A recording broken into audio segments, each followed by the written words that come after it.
The fog hangs heavy over the North Carolina coast, blanketing the world in a pale, ghostly shroud.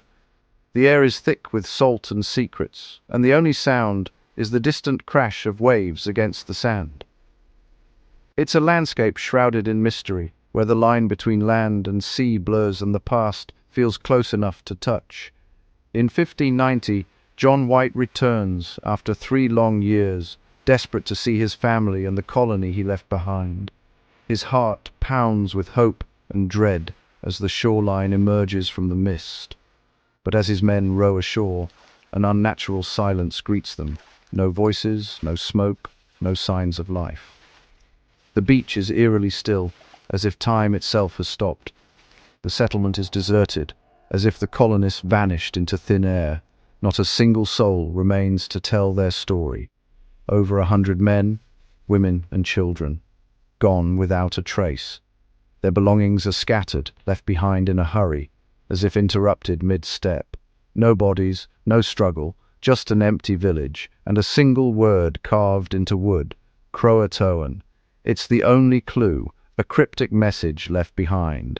The lost colony of Roanoke remains a haunting mystery that has baffled historians for centuries. Did they leave willingly, seeking a new home? Were they attacked, or did they face some unknown fate?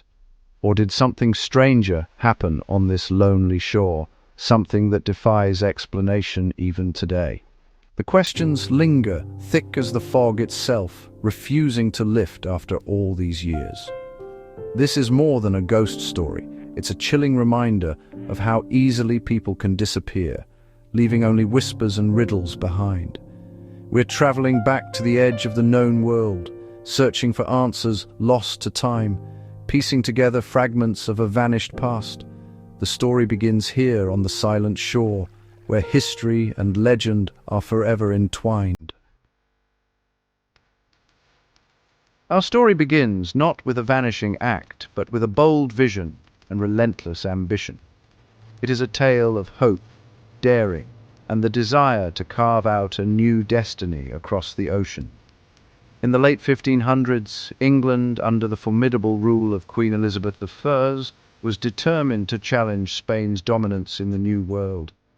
The English crown saw opportunity and glory across the Atlantic, and the race for empire was on. Sir Walter Raleigh, a visionary and favorite of the Queen, dreamed of establishing an English colony in America, a foothold for wealth, prestige, and strategic power. He imagined a new chapter for England, one that would change history. Though Raleigh himself never set foot on American soil, he masterminded the expeditions, gathering adventurers, navigators, and dreamers to bring his vision to life. The first expedition in 1584 discovered Roanoke Island and encountered the welcoming Algonquian people. Their reports described a land of abundance, a paradise waiting to be claimed, full of promise and potential. But the second attempt, a military-style colony in 1585, quickly unraveled. Conflict, hunger, and hardship overwhelmed the settlers, forcing them to abandon their dreams and return home. Raleigh realized that to truly succeed, a colony needed more than soldiers and adventurers. It needed families, people willing to build a life, not just a fort. So in 1587, he sent a new group, men, women, and children, led by the artist and governor John White, to try again and build something lasting. These 115 colonists weren't just building a fortification. They were building homes, planting crops, and forging a community in a strange and distant land. They were true pioneers, risking everything they had for the hope of a better future, driven by dreams of freedom and opportunity. Their journey, filled with courage and uncertainty, would soon become legend, echoing through the centuries as one of history's greatest mysteries. The stakes were immense, and the unknown loomed before them, vast and unforgiving. Yet hope sailed with them across the Atlantic, lighting the way toward a new world and a new beginning. The 1587 voyage was perilous, storms, sickness, and uncertainty. Among the settlers was Eleanor Dare, John White's pregnant daughter. Their goal, to plant roots and start anew, not just survive. The plan was to settle further north, but pilot Simon Fernandez forced them to land at Roanoke. The colonists rebuilt the abandoned settlement, haunted by past failures and tense relations with local tribes. On August 18th, Eleanor gave birth to Virginia Dare, the first English child born in America. Her birth symbolized hope, but supplies ran low and harvests failed. The colonists pleaded with White to return to England for help. Reluctantly, he agreed, leaving his family behind. Their survival depended on his return. The fate of the colony now hung in the balance.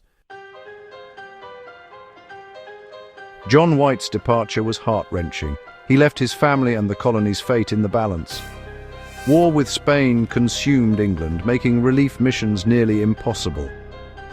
White's attempts to return were thwarted by storms, pirates, and politics. 3 years passed before he finally secured passage back. In August 1590, he returned to Roanoke, desperate for news.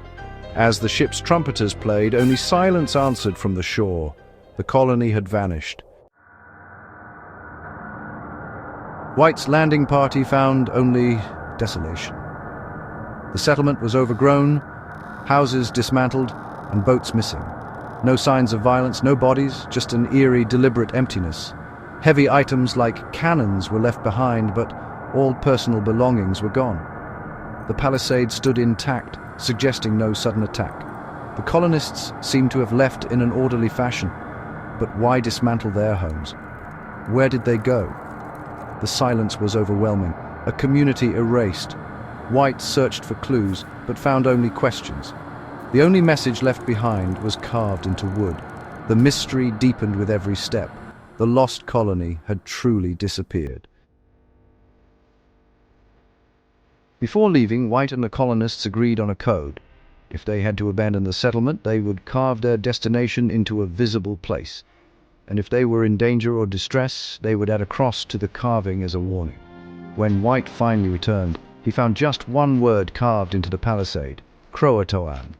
There was no cross, no sign of violence, and no evidence of a hurried departure. CROATOAN was the name of a nearby island, just south of Roanoke, and it was home to a friendly Native American tribe led by Manteo, who had long been an ally to the English settlers. The message seemed to suggest that the colonists had left willingly, perhaps seeking safety or a new beginning on CROATOAN Island. Another clue, just the letters CRO carved into a nearby tree, hinted at their intended path and destination. White was filled with hope, believing that his family and the other colonists might still be alive, waiting for him across the water. He quickly tried to organize a voyage to CROATOAN Island, but a fierce storm struck the coast, battering the ship and making the journey impossible. The ship's captain, more interested in piracy and profit than in rescue, refused to risk the voyage any further.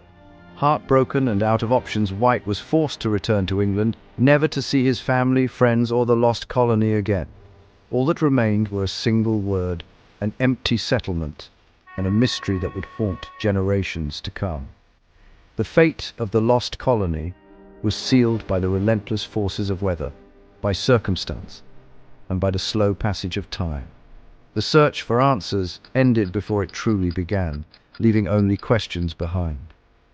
To this day, the enigma of CROATOAN endures, a haunting reminder of a vanished people and a story lost to history. The CROATOAN clue points to the leading theory, assimilation. Facing starvation, the colonists may have joined the CROATOAN tribe, blending in and disappearing from English history. Later settlers heard stories of Native Americans with grey eyes and English customs. Archaeological finds on Hatteras Island, English artifacts among native items, support this idea. Other theories persist: disease, starvation, or attack by hostile tribes. Drought and hardship could have forced them to leave, but the orderly departure and lack of distress signs suggest otherwise. Some accounts claim the Powhatan tribe killed the colonists, but no evidence supports a massacre. The real mystery: what happened after they left Roanoke? Did they survive, move inland, or vanish into the tribe's descendants? The evidence points to survival, but the final chapter is missing. The lost colony's fate is a puzzle with pieces still missing. The search for answers continues. The Roanoke mystery is more than history. It's American folklore. The disappearance of 115 people haunts our imagination. Virginia Dare became a symbol of lost innocence. CROATOAN, a word for the unknown. The lack of answers keeps the legend alive. Did they find a new life, or meet a tragic end? Roanoke's story blends fact and myth, reminding us that history is full of gaps and silenced voices. The search for the lost colony is a search for our own origins. It forces us to confront the realities of colonization and the fragility of life on the frontier. Perhaps one day archaeology or science will solve the mystery. Until then, the adventure is in the search itself. The lost colony endures as a haunting question mark in America's past. The story and the mystery live on.